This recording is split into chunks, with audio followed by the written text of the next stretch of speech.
semua, perkenalkan nama saya William dengan NIM 19190217. Saya kelas 3 PHP 57. Saya di video kali ini akan menjelaskan menu makanan yang berasal dari Provinsi Jawa, yaitu Jawa Tengah. Di video ini saya akan bahas tuntas semua, mulai dari bahan apa saja yang diperlukan, bumbu apa saja yang diperlukan, cara pembuatannya seperti apa, langkah-langkahnya seperti apa, karakteristik bumbu dan rempahnya itu seperti apa.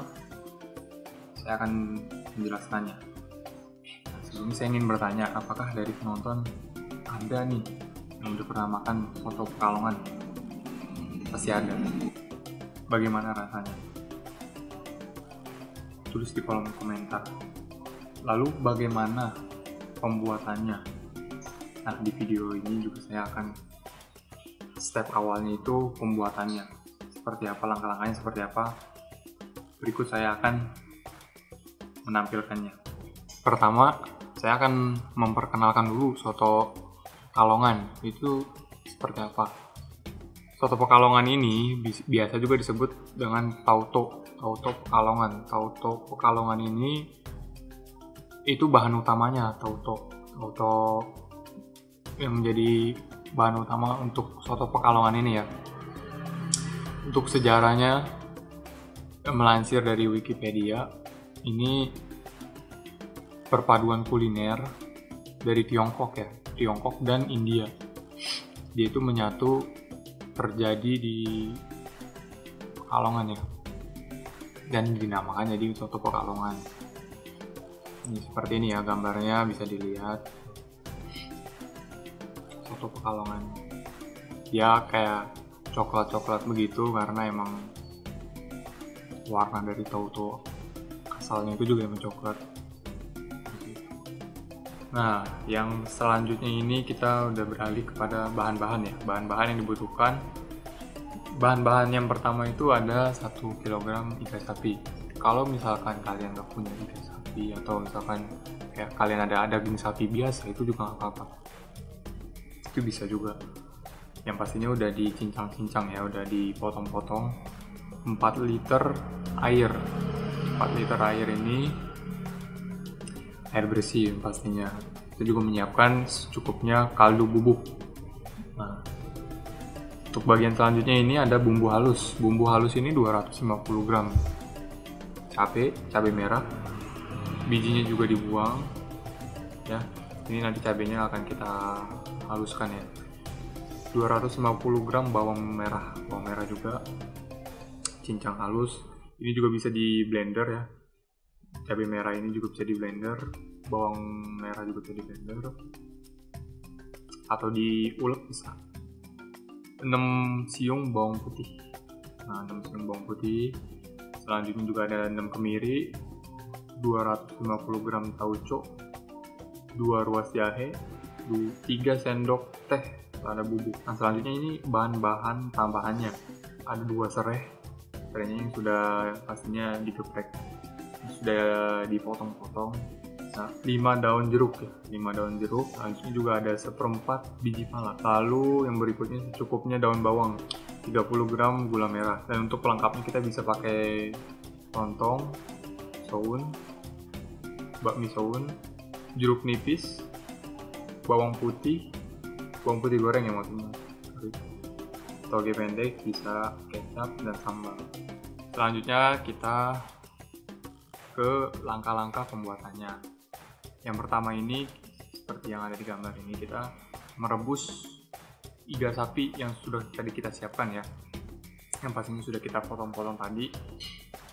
Nah, pastikan sebelumnya juga dibersihkan dulu terlebih dahulu ya, jangan dipakein bumbu apapun. Jadi untuk iga sapi aja kita mau rebus dulu ini.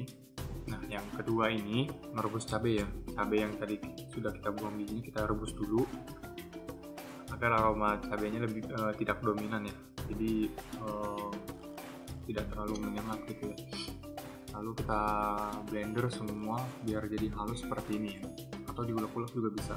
Setelah itu kita yang step ketiga ini kita menumis bawang merah yang tadi sudah kita cincang-cincang ya, atau sudah kita potong-potong ya, seperti itu.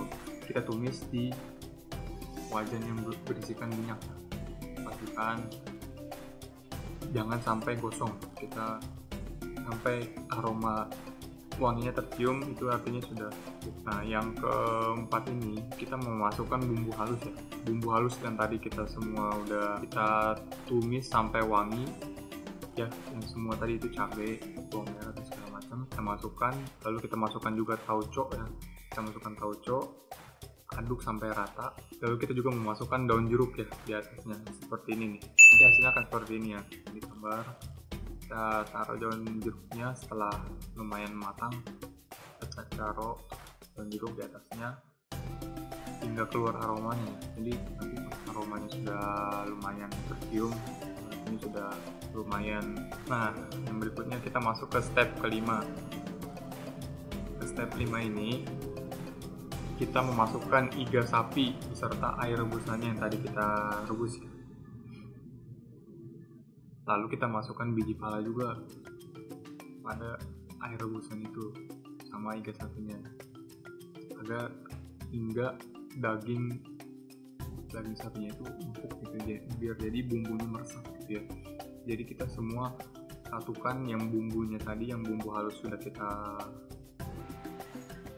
masukkan semua, kita campur, kita masukkan bersama iga sapi beserta air rebusannya itu, biar bumbunya meresap. Nah, untuk yang ke-6 ini, step ke-6 ini pastikan dagingnya empuk. Jadi jangan sampai dagingnya masih agak keras atau gimana gitu. Kita tambahkan gula merah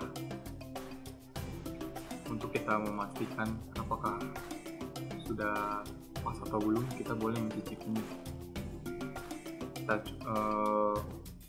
koreksi rasanya bisa. Lalu yang tadi kita di awal bahan-bahannya itu kita beri sedikit kaldu bubuk. Nah, kita beri kaldu bubuknya, lalu masukkan daun bawang yang tadi yang kita sudah iris-iris sampai beberapa banyak yang diperlukan. Jika sudah selesai, aduk-aduk semuanya sampai merata ya. Pastikan jangan sampai apinya itu terlalu besar, maksudnya sedanglah apinya, jangan terlalu besar, karena kalau terlalu besar nanti yang ada tidak bagus hasilnya. Yang ketujuh ini kita taburi dengan bawang putih goreng yang tadi sudah kita siapkan. Itu pelengkapnya ya. Sajikan bahan pelengkap yang tadi kita sudah siapkan ya. Kalau misalkan kita punya ada lontong, kita siapkan lontong, bisa lontong, kecap, dan segala macam. Nah, berikutnya ini kita akan membahas rempah-rempah apa saja yang digunakan untuk soto Pekalongan. Di sini yang pertama itu ada jahe. Yang termasuk itu yang pertama itu ada jahe. Jahe ini cukup populer ya di kalangan masyarakat, untuk sebagai obat-obatan juga bisa ya. Nah, kita perlu tahu dulu nih, jahe ini sejarahnya seperti apa ya. Asal muasalnya ini dari India ya. Melansir dari Wikipedia itu berasal dari India. Nah, beberapa ahli botani ini menyatakan bahwa tanaman yang berasal daerah Asia atau tropik yang kemudian tersebar di berbagai wilayah dari India sampai Cina seperti itu. Ada lagi nih ahli botani dari Soviet yang menyatakan bahwa asal utama jahe itu adalah Indo sampai Malaysia.